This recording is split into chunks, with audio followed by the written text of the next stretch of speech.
Sa unang tingin, ang bahay sa 25 Cromwell Street, Gloucester, England ay larawan ng tahimik at masayang pamumuhay. Dito nakatira ang mag-asawang Fred at Rose West at ang kanilang mga anak. Pero bago nga lahat, pakilalo ko sa inyo si Luigi. Guys, si Luigi. Nagsimula maglabasan ng chismis at dito nagkaamoy ang mga pulis na ang home sweet home pala nila Fred at Rose ay isa palang House of Horrors. Nagsimula, nung mawala yung mga anak nila. Pero speaking of House of Horrors, parang pansin ko yata yung tapos natin kongreso ngayon.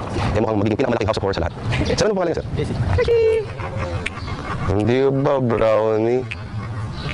Brownie. Kasi kulay brown.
Summer 1969, naghihintay si Rose ng sasakyan sa bus stop nang una niyang masilayan si Fred West.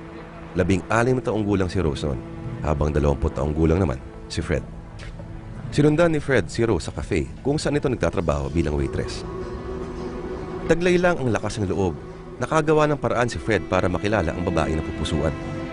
Hindi nagtagal, naging magkasintahan ng dalawa at pinagbuntis ni Rose ang panganay nilang anak na si Heather.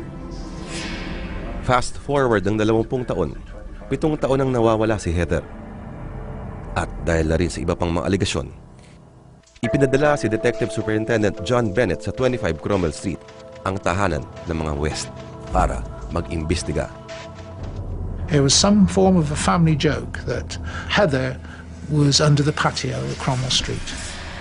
This being mentioned mostly by Fred and Rose West to their children when they'd done something wrong, hadn't eaten their food or refused to go to bed or been naughty in some way. Nang galugarin ng mga polis ang patio sa hardin, isang bagay ang nakaagaw pansin. Ito ay isang piraso ng buto. Pinatingnan agad nila ito sa forensic pathologist na si Bernard Knight. And it was obvious that, 2 seconds it was a human thigh bone.